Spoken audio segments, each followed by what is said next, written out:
Hello, thank you for joining live here, Luca. I'm so excited to have you on our very first live stream on Inspired to Build. And I'm really excited because this is probably one of my absolute favorite ways of putting AI to work. So we are probably going to start with some introductions, but if you are joining us live on any of the platforms, we have quite a few different ones that we are live on here. And feel free to drop in the comments where you are joining live from. So feel free to just like pop in, saying where you're joining from. Hopefully it's lunchtime for you, or maybe it's dinner time, or whatever you are joining from. If you're on the West Coast, maybe you're having your breakfast. But hi, my name is Erica. Hello, Alan. Lovely to have you joining us live. And we'll probably start first. My name is Erica Huberg, and I work at Tetrate. And here we have Luca. Luca, where are you dialing in from, though? And who are you? Hi, I'm Luca, as you said, co-founder, CTO at Get-ikigai. We're going to learn a lot more throughout, I guess. And I'm dialing in from Munich. So it's dark outside. It's like late evening now. Just missed dark. the sun. Yes. And sitting in the old potato factory where the startup studios are in. Well, hi, Gleb, as well. Yeah, hopefully there's someone else from London. And is it dark in London? Maybe it is dark. Like Munich, getting dark already. And well, maybe, Luca, in a weird way, maybe I'm having a bit of this is my ikigai. Is that how you pronounce it? Like I get to do this thing what I really enjoy, where I get to, I don't know if the world needs this though, because isn't that what the ikigai is about? So do you want to tell us a little bit more about who you are? Like, how did you get into building things, and how did you get into building Get-ikigai in particular? Oh, that can be a very short or very long story. I'm going to start with a long one and then interrupt me and hurry me up if you want it shorter. How did I get into building? I think it's Lego. Yeah, that's a broad question, isn't it? Building anything, or building software, or building software that has AI features in them. Well, one leads to the other. Like Lego had this great robotics thing, and then I got curious about that, and that turned me into more IT. And before I understood what I was doing, I was learning how to code back then in 9th grade, trying to build more things. There was no other reason than to have fun with it. And then, one thing led to the other, and I studied IT. Very early, went into AI, worked at an enterprise back then with the first version of Keras, TensorFlow 0.7, I think. When you say very early, what year are we talking? 2015, that should be. So it's like GPUs were already a thing, and AI was starting to become a more like thing that you could do with tools, so with like Python and frameworks and stuff like that. But I joined a lab of PhDs back then as a first semester bachelor, and they just pointed at me as like, this is the new guy, he should figure out how this new thing works. We're gonna do the machine learning stuff. Okay, and because so you were I just jumped in, tried to understand what this deep learning thing is, tried to understand how I can make it useful. It was for medical use cases, so that was very fun. And did since then a lot of different AI things. So generally worked for different enterprises while studying. And then at the end of my bachelor's realized, while this is all very cool, you can't study AI. And I did not want to bother with going more down the route of like masters in IT. So instead I switched to finance to see the other side of the coin of the world. And instead just did more AI there because, well, turns out they have a lot of use cases, which is fun to build for. And have seen quite a range of what you can do with AI, from like the original vision models and the YOLO, if someone knows that still, to then text-based or more heuristics-based Gaussian stuff. I've seen a lot of different things. None of them back then quite in production, always more in the lab space. And during my master's, then I joined a startup in food tech. Lived in Copenhagen for a while. Oh, wow. It was quite fun because the challenge now with ChatGPT, that's a different thing, but back then that didn't exist. And the challenge was really like, how can you help people cook based on the ingredients they have in their fridge? Oh, well, I need that almost all the time because, by the way, I'm really bad at cooking though. So I also need an easy mode. Yeah, Like I mean, almost like a game, you know, where there's hard mode and easy mode. I need easy mode. Yeah. sadly, that startup doesn't exist anymore. It was quite fun. Yeah. But also nowadays, you can do a lot of what we had to build with food scientists just through ChatGPT, just because back then that was the time of GPT-2. I used GPT-2 to make great predictions of what could be next ingredients that we should think about. And it was like in the back end, there was like a food science graph net that kind of figured out, okay, you need something sour, you need something sweet, something umami, and like fit together kind of a recipe. And yeah, that's my first like production that I saw of like proper AI systems, which was really fun. I think it'd be great if someone who's watching this actually builds this again. I would use it. They have one user. It actually had like hundreds of thousands of users. It was very Europe based. They pivoted into more the B2B space because it was not earning a lot of money back then. Okay, I'm sorry. I've gone way off track because I got. Happy to chat about anything. It's like so it's lunchtime for me. I think you talked about food and it all went in for lunchtime for me.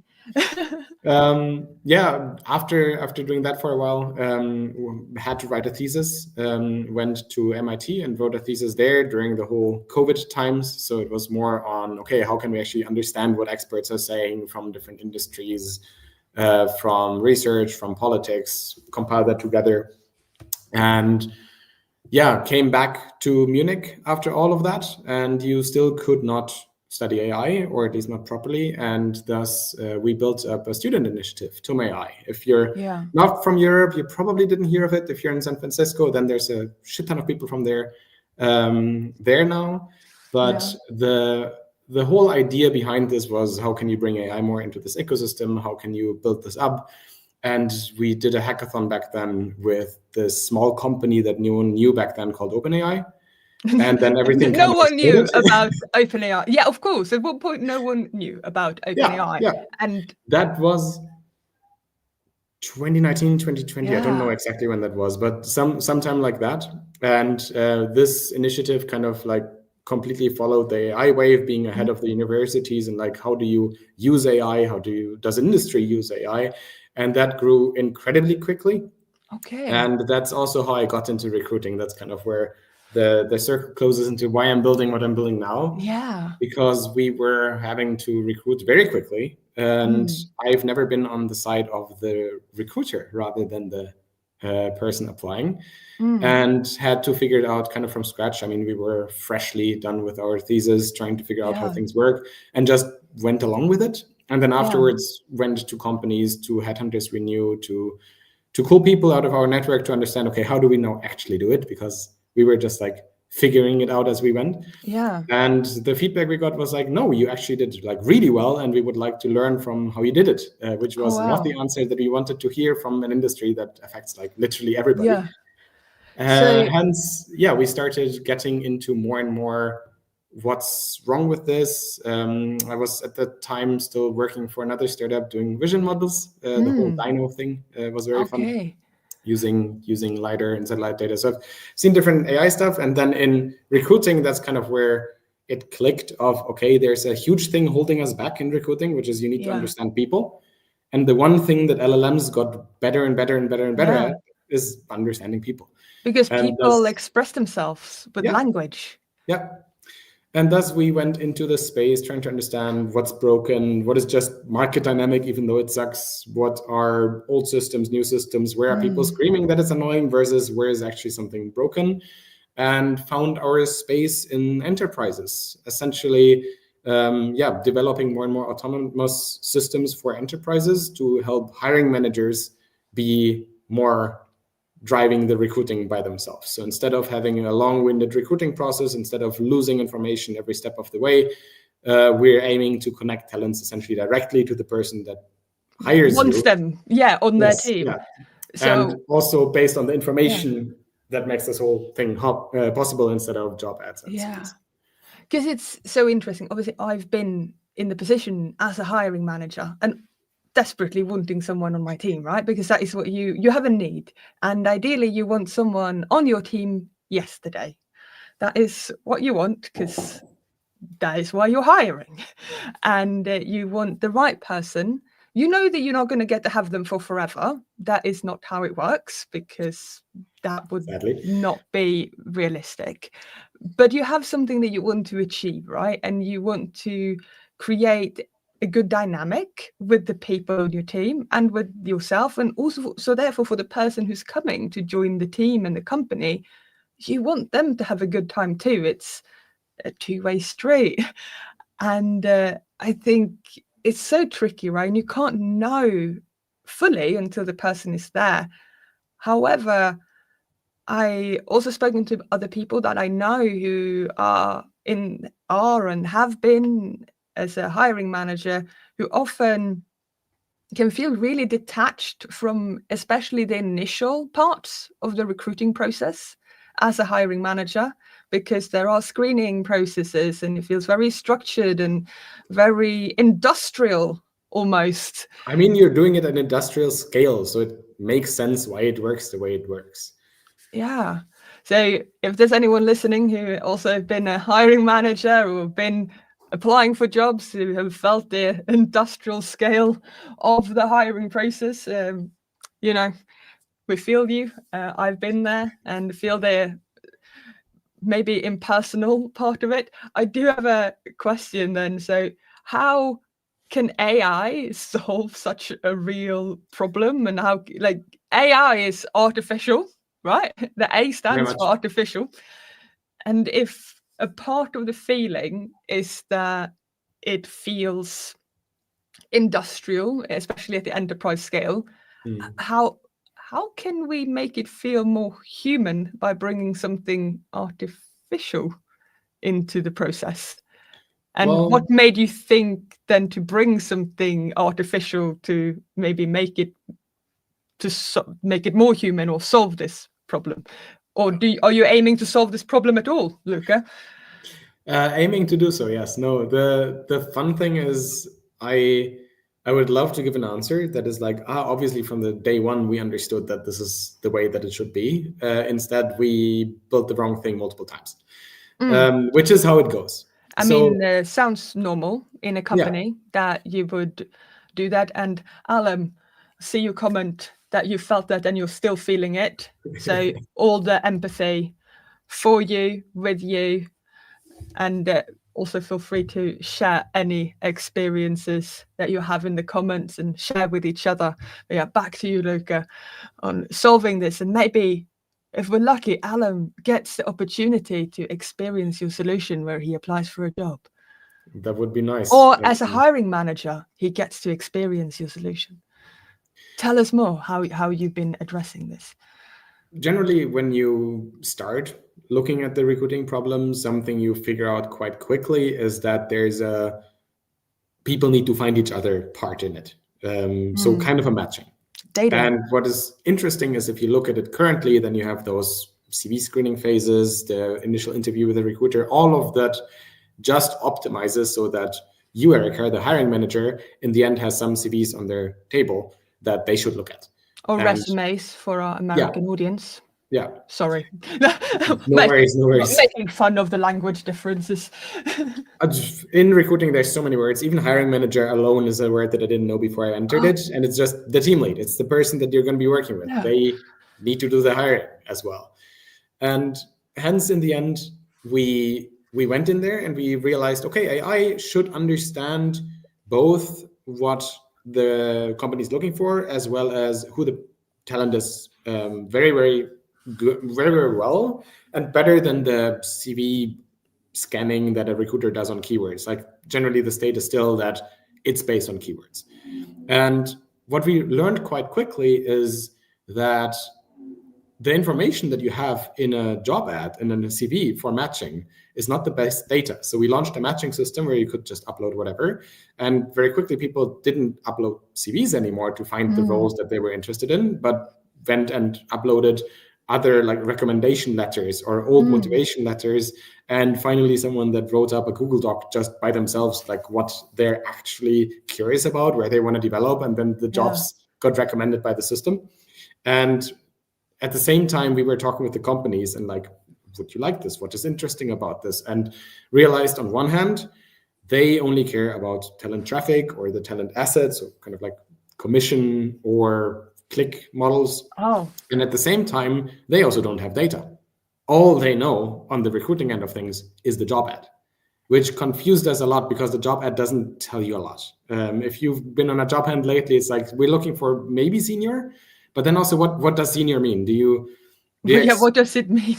Do you not have the time to like coach a junior, or do you expect the person to be productive from day one? And that's maybe also why you want to rather poach someone than hire someone from the people that you already know. Or do you expect that person to need to lead people themselves very soon, and that's why you need a senior person? None of this information. What are you actually looking for? What are your expectations of the person when they come into the role? Yes. And the same goes for the talent side. Like, why are we hiring based on what you did like to do in the past instead of what you want to contribute now, or what you were good in the past instead of what you're good at potentially now? The CV has none of the information of where you're currently developing, what you want to bring maybe to a company that they didn't even know they could ask for. A lot of this information is also missing. Exactly. I've had that situation as a hiring manager. Sometimes I've got a resume, a CV, whatever we want to call it, and I see that I'd seen that the person had done such different jobs than what I was hiring for. And I said to the recruiter, have you spoken to this person? Do they know that what we're hiring for is very different from what they've done? I am happy to speak to them. I just want to make sure that they know. Like, if they're up for something different, I'm up for it. I just want to make sure that they know. Was that clear to them? They look very experienced. They look amazing, but I don't want to disappoint them. Or waste each other's time in the end. That's what a recruiting is also optimizing a lot for. Like, it's a lot of an industry that makes one person, the recruiter, because they're cheaper than the hiring manager, do a lot of pre-screening, pre-whatever, so that in the end it doesn't get you out of working for the company. And what AI allows you to do, and that's kind of now why AI, where did AI come in? After we realized that it's not just great for like understanding who fits well together, but actually going way deeper than the industry could so far in understanding what is actually needed and building those bridges. It's just a game of understanding what hiring managers need, understanding what talents need, and kind of recommending them to each other and bringing them closer to each other, which is also why we don't really do screening anymore, because screening is filtering out by something you would expect to lower your workload for focusing on other potential candidates more. First of all, AI is very scalable, more scalable than a human. And on the other hand, the information that you need to make those choices depends fully on what the hiring manager needs, which, as we established, is not often found in the right way in the job ad. So there's a lot of things that make recruiting work right now because it needs to be scalable. So there's a lot of heuristics that they're hiring for. That's why keywords also work so well, because you can put keywords anywhere and find people quickly. But kind of the system is just stuck in trying to get the most out of it while running forward and not being able to like see a meter in front of you. So what we're doing is really using AI to get all of the communication load that you need to do out of it, and kind of like also make that way more parallelizable. Like, we can talk to a team lead and understand what they need whenever they want to chat to it. The same goes for the talent. The information that you need to understand about the talent is also completely dependent on what we know from the hiring manager. But yet we don't need to make them talk to each other immediately on the career side. So there's a lot of things that you can bring AI into to automate things, but there's also just so much more depth you can get to, because you have a system that understands a lot of things very well, help you understand what you need. We can put the entire enterprise context and help a hiring manager what they need based on that context, based on what candidates are typically coming into that company. So there's a lot of optimizations you can do in getting the right information, understanding what is really needed instead of dumbing it down to like seniorities and skills and whatever.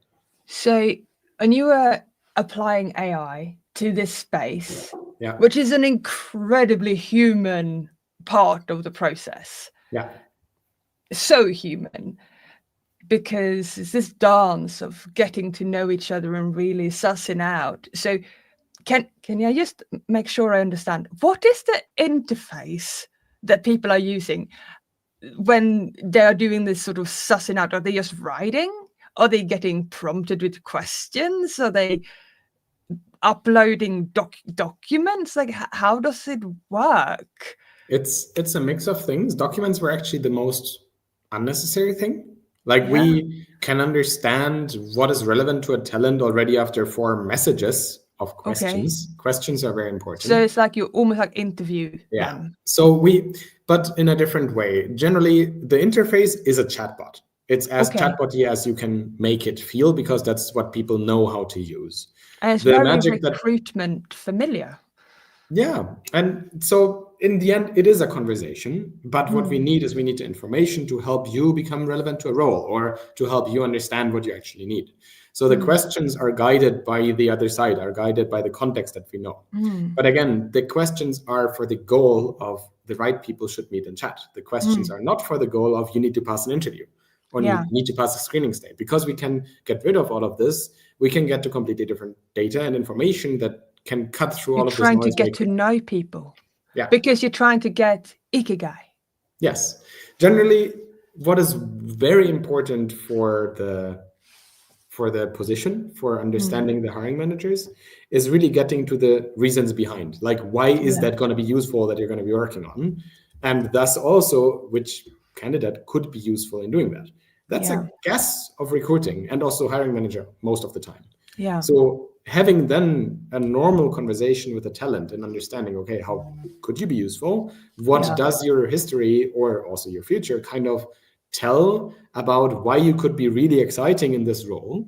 And then presenting that back and forth, figuring out where the gaps are, and kind of like leading this dance of conversations between hiring managers and talents on both sides, figuring out, okay, and you people, you should now chat, get to know each other, see if this works out. Or if you learn this doesn't, feedback this information of why this didn't work out for you, why this is not an interesting candidate or not a relevant role for you.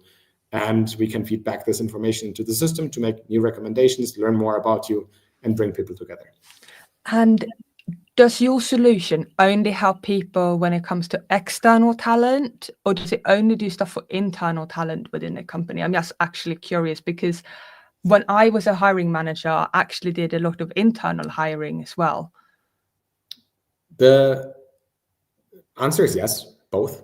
Okay, so it doesn't matter where the candidate is coming from. No, also in terms of traffic, enterprises have all kinds of traffic, from their career page to direct applications to a talent pool to advertisements. Internal traffic is also just a traffic source, so that doesn't really matter. In Germany, we have a lot of laws that make it obligatory that you consider people from inside the company as well, so that is relevant there. And on the other hand, it's also a budget game. Like, external hiring has a lot more budget than internal hiring, so we see ourselves also being implemented way more in external hiring. I have another little possibly silly question because of the company name. Of the questions you are asking, are you asking people what they love and what they're good at and what the world needs? I'm sure you can't ask people that. And are you asking the hiring manager what they obviously will pay people to do? The name came after the system. Okay. And what we realized is that it's not necessarily the questions that we're asking specifically, because they're very nuanced and personal and unique to like you as well as the position. On the other hand, we realized that what we need to know to actually make the fit work well is if your idea of what you want to contribute fits to what is actually needed, if your idea of what you're good at fits to what is useful, but also just the same, what you don't want to do. Yeah. what you're not good at, or like, Do you ask people that? yes, that's also one of the earliest questions typically, because it helps so much in reducing the opportunity space, because it's not worth focusing on that. It's worth focusing on the things that work out and not filtering out what doesn't. So by understanding what you don't like doing, first of all, we have a whole catalog that we can go into, unlike going deeper there. We have a whole thing that the AI can now understand, because if you say you don't like something, why don't you like doing that? Like, for example, in terms for me, I really hate working on IT tickets. But the moment that you turn this into your goal is to never see this ticket again, I find it incredibly interesting. So the reason, again, is super important. So just having a list of what keywords, makes whatever, doesn't you help. say there, like what makes you not enjoy that? So the follow-up there. And the more that we can find those consistencies or inconsistencies, the better the recommendation in the end works, the better the helping you become relevant to a position works. Because if we understand very well what you or I can need in a position, then we can help a talent also take everything that they want to contribute or find exciting about it and present it in a way that is useful again. Yeah, that's so interesting. I obviously now really curious about the challenges. I have so many questions. I know I had so many questions to ask, but it's so fascinating and so interesting. Keep going for a bit until you have to leave, but we'll have at least 10, 15 more minutes. I think I can keep you for, Luca. And just want to ask you around challenges. Alam says he loves working on tickets. Alam, I'm going to just put that onto here. Alam loves working on tickets. So, Luca, maybe you and Alam need to be on a team together so that you can complement each other. So you don't like working on the tickets to work on, yes. Yeah, so you can just complement each other. That'd be great. That's how you build a team, right? Different people on it that like doing different things. Yes. Oh. So challenges. So challenges. I am curious specifically about, you gather a lot of information about people. Security, data security, also regulations. You mentioned regulations in Germany. I'm sure that must be challenging. And the AI space is evolving so fast. I'm sure that is so tricky. What are the top ones that has been challenging for you? There's been a lot in AI going through it. Like, funnily enough, AI is typically trained to do what the user wants. And in this case, we don't want to do what the user wants, but need to guide them through something. And having AI guide the user is quite complicated. What does that mean? Sorry. If you ask ChatGPT something, it will answer. Having ChatGPT ask you something and have that be robust, have that be in a way that actually makes sense to the context of the data and not you. Like the signal that AI has in you can override it because you're this user is really, really strong. And also having a fluent conversation is only trained in a way where the user leads the conversation. So turning that on its head, a lot of things break. It's really funny, like having an AI lead a conversation for you and not get off the rails, but instead like push you, get those interesting tidbits is really, really annoying, which is mainly because AI was never trained this way. How did you overcome that challenge? How did you have to architect or design the system to overcome that? Like, how did you have to think differently? A lot of it is trial and error, because measurability is really, really, really hard. Measurability also in the sense of like recruiting is really hard to measure in terms of it being actually useful to the hiring manager. So you can't directly train, or you're going to go down really weird rabbit holes. And what we realized is you can abuse the interface, like the API that you have to different models, or the tokens that you send, or how a conversation looks like to the model versus what is actually happening, quite a lot. So while it looks like a ChatGPT chat in terms of the interface, it's, for example, not just even one model you're talking to. It's not also... You have loads of models. Yeah, and we change who is asking you typically kind of every message. So there's a lot of things that we learned to do to make the AI focus on what the AI wants to know rather than what the user currently ones. Because in the end, you can talk a lot about your hobbies. And maybe for some positions, this is really relevant and very, very interesting. For other positions, this is completely irrelevant. Now, we don't want to waste your time talking about your hobbies if we already know that that's going to be completely irrelevant for any kind of hiring manager. So having that information and keeping the AI to it, we needed to help, like splice the brain of the AI open. We needed to adjust what we send to the AI, what we treat a conversation as. So a lot of things happening behind the scenes to just make it do what we want to do. And would also love for this to get easier, because then you can build on it layer by layer way quicker, rather than having to figure out how to invert an LLM. This is quite interesting, as you say. Instead of the human leading the conversation, you want the AI to lead the conversation. This is quite interesting, actually. I didn't think about it like that, because you see a lot of things just pop up as you go. And also UX. UX is such an interesting thing. My co-founder is coming from UX. And designing an interface, designing a flow of like what you expect people to go through, and offering them a button so they can do it with AI is completely backwards. Just because every single conversation is completely different. Like how we understand your role versus your colleague's role when they try to open a position is entirely different, because what you care about, what is relevant in your role, how your conversation will evolve is entirely different.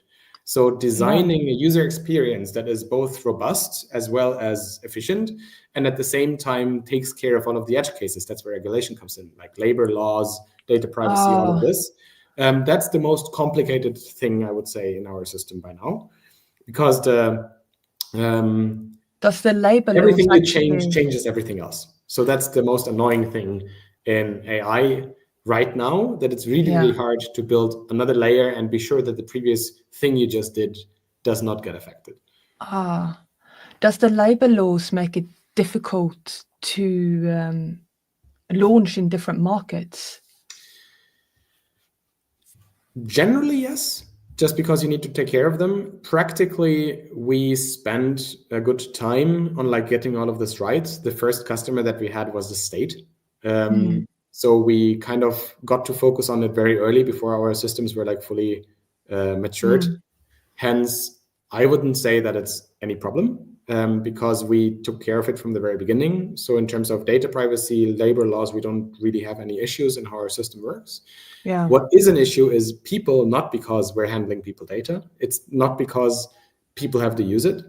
It's because people really don't want to change how they're doing things. And in recruiting, you have a lot of things currently being done by people. Like you have recruiters having interviews, even though all of that is there to have the information to understand if the hiring manager should talk to them. The hiring managers, some are really stuck in their ways of, no, I want to have my recruiter, I want to talk to it. So if you have AI that you can talk to, that's again making it easier. That there's a lot of things of just human behavior, because the process, the system recruiting so far has been just involving a lot of people. But if you want to make recruiting as human as you can, you want to reduce the amount of time spent doing irrelevant stuff and just focus on connecting the right talent with the right hiring manager as quickly as possible, so that they can figure out if they work together. If you look at, I have an interesting question now when we talk about this balance of the process of the people who are involved in recruiting and injecting this AI-powered tools into it. I've got two questions. One is, do you believe that this empowers recruiters to do more, or is it replacing recruiters? And then the next question I have, is it incredibly expensive to use all of these AI models to power this? It's way cheaper than using people. It's because AI can be very expensive. It can, and it is, but on the other hand, like imagine having a 3-month recruiting process. So you gave a job ad, recruiters go get some talents in, they get screened, and you have 7 CVs on your table of like, where the recruiters, these are really cool.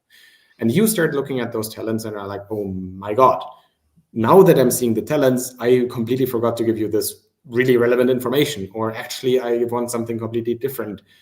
Now we're wasting a whole cycle of 3 months and need to do this all over again.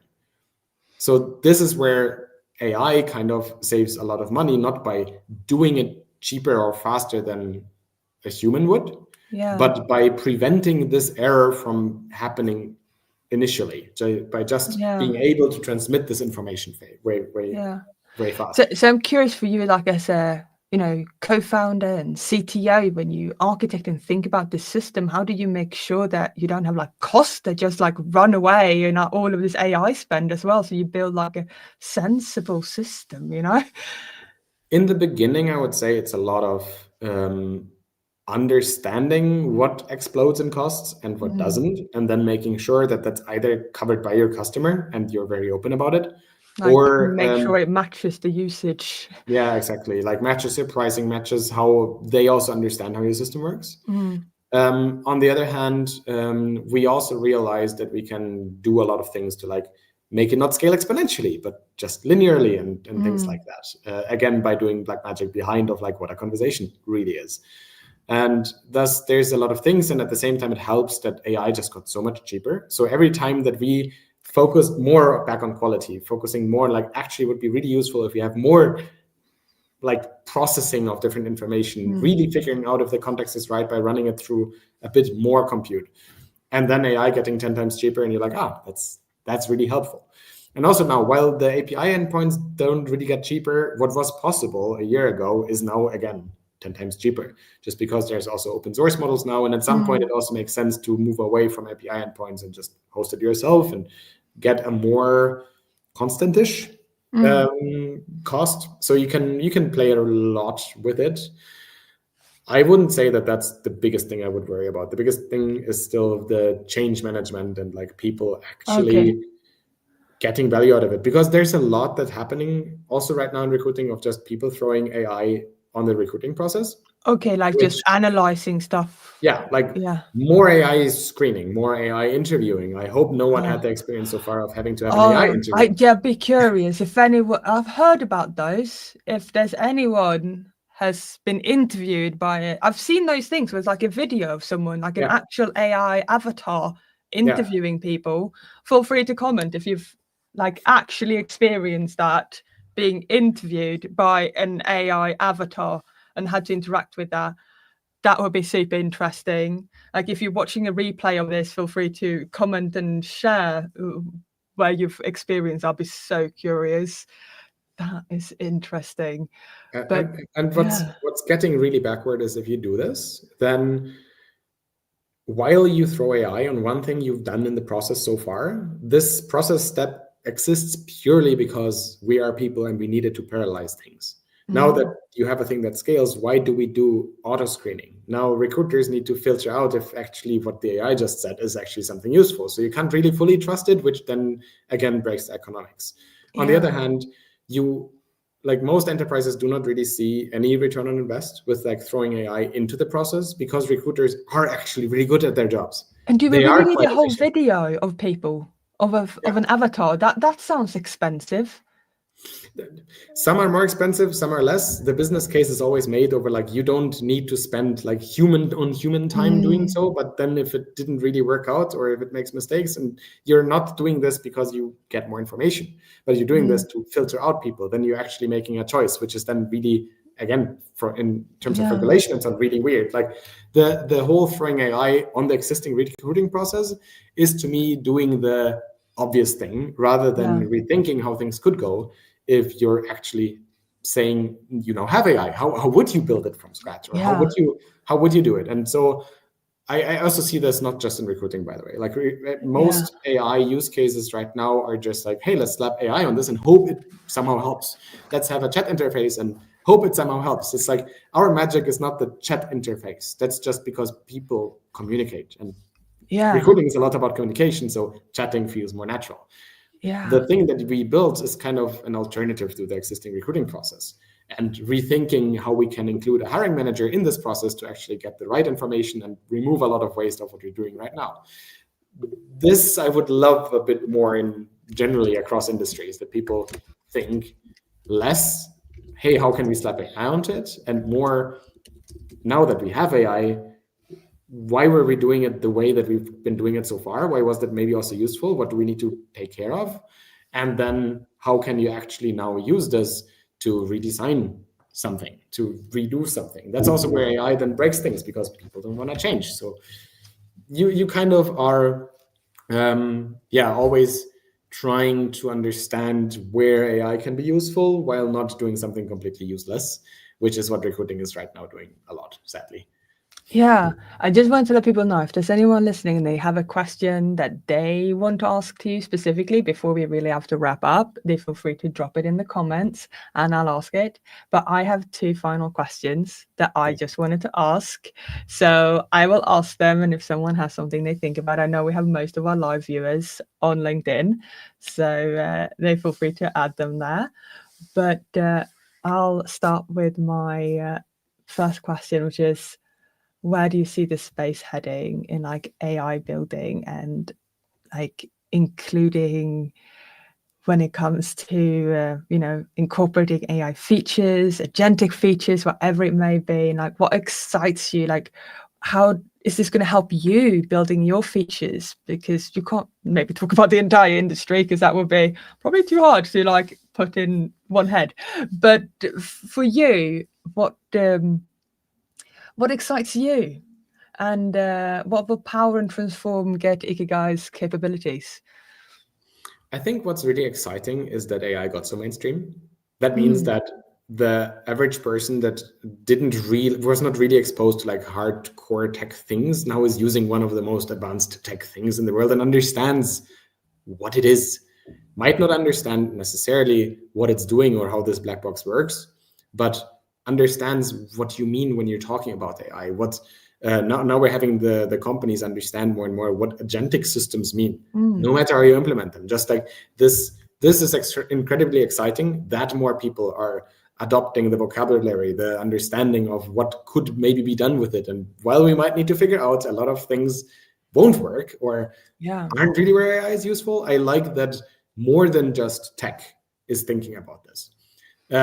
For us, this is actually relevant because the more that a people business understands how AI can be working for them or what AI is, the more we can also have great conversations with them on it and help them remodel their recruiting process faster. On the other hand, I'm also worried about like a lot of the novel things. So I've seen way more AI tooling companies at the moment than people doing really something that's working with AI. So it's kind of like more shovels being sold than gold is being dug up. I guess that is what I really wanted to put this live stream together, because I want people to build actual solutions that solve actual problems for humans. So I hope that can inspire people to build things. And that is why I think it's so exciting what you're doing, Luca, like actually solving problems for people. Yeah, and I think that's what is exciting generally, that there's so much that we can still build. There's so much that can change because of AI. And I would say that most of the hype is not wrong in how we can think about it.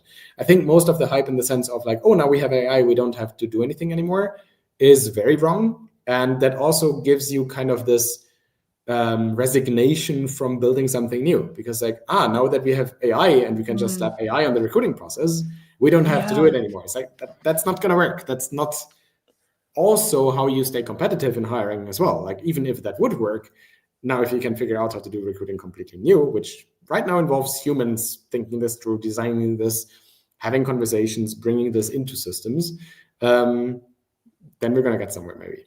Yeah, I think that what you were saying there was quite interesting, because there was a narrative at one point where people were saying SaaS is dead and everyone were just gonna vibe code their own SaaS solutions pretty much and run them on their own computer, because no one needed that anymore. However, I think what we are saying here is there are all of these applications of AI you can't really just like vibe code yourself to, like you can't really just vibe code yourself to Get-ikigai, because it's actually a really novel and interesting application and large scale application of AI to solve a very human problem.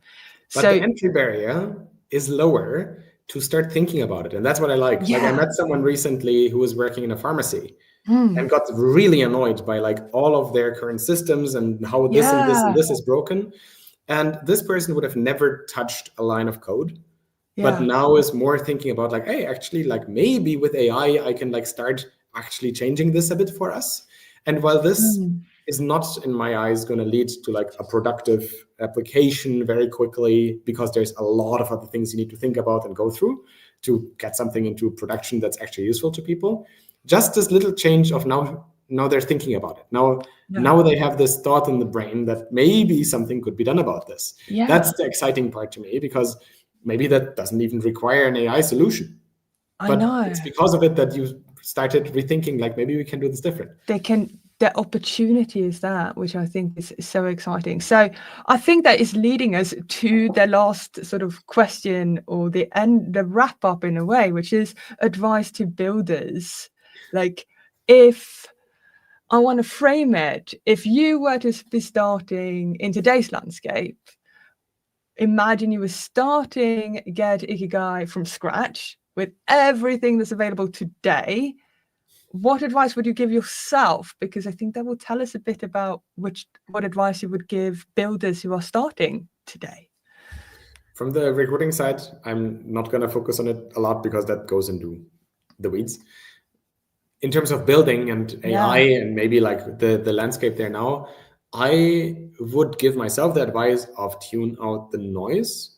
Like something that was really, really nice 3 years ago when we started thinking about this, 2 years ago when we started like founding it, and a year ago when we were actually like deploying it to customers, is that there was no MCP, there was no different like traceability layers for AI. It's so much more valuable to sit down with 5 users and learn something about how they use it, rather than to measure the shit out of it and learn nothing. So I would actually say that like most of what you need to, or what I would need to start this business all over again, is there with just the fundamental idea of language models. Doesn't even matter which one. Just because that absorbs the complexity of human interaction. Everything else I should treat as like, is that useful to me? Does that actually help? Is that something that I need to make the whole thing work? Or does it not matter at all, and it's just something cool that you can do, and that's nice to like keep looking at it, but not really focus on it? And that's, I think, my number one advice to myself a few years back, of like, tune out the noise if I would do it right now, just because there's so many other things that can push you in the wrong direction.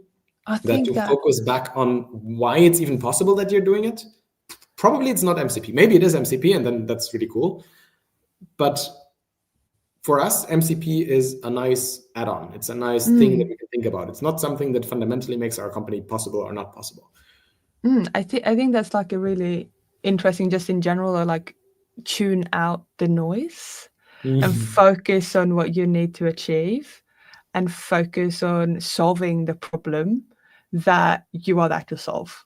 Because there's so much, I can get a bit stressed sometimes because there's so many things happening and so many things launching, as you said. There are shovels and shovels and shovels being built and launched, and you're like, which one am I supposed to use? I was just asking ChatGPT yesterday about different tools, because I'm like, which one is even easiest to use of all of these tools? Because at this point, I just want to use the easiest one. And that was quite interesting. And I don't think we have any new questions or comments, but I'm so thankful for anyone who tuned in live.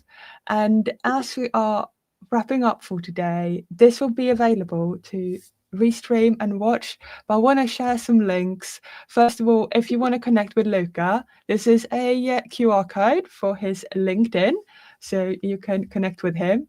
And here is his GitHub if you want to stalk him on there and follow his work there. And here is a link to Get-ikigai's website. if you want to check that out. But I think we've learned a lot about Get-ikigai today. If you want to connect with me, Erica Huberg, on LinkedIn, this is my QR code. And if you want to get started on building something simple and get access to some large language models, here is the Tetrate Agent Router service, which you can get $5 of credit for. So I work at Tetrate, which are being so wonderful and gracious and letting me do this wonderful live stream. So they're very supportive of me and letting me do this. So I'm very grateful for that. We'll give them a little applause for letting me do this. All sound effects on StreamYard. But thank you, Tetrate, for letting me host this live stream and bring awesome people like Luca in here. But if you want $5 to try out some large language models from OpenAI and Anthropic and XAI and so forth, you can use that QR code. So anyway, that hopefully got you started for fun and play around. But any final words, Luca, that you want to share with the audience or anything? Feel free to reach out. Happy to talk about all kinds of things, tech and recruiting. If you know people in HR, HRIT that are really obsessed in like, hey, how can we maybe change this? Send them my way. Otherwise, thank you very much for having me on. This was very fun. Yeah, and if you are, I'd say, a hiring manager that were inspired by this, I'd say you can probably also help connect Luca with people in your company.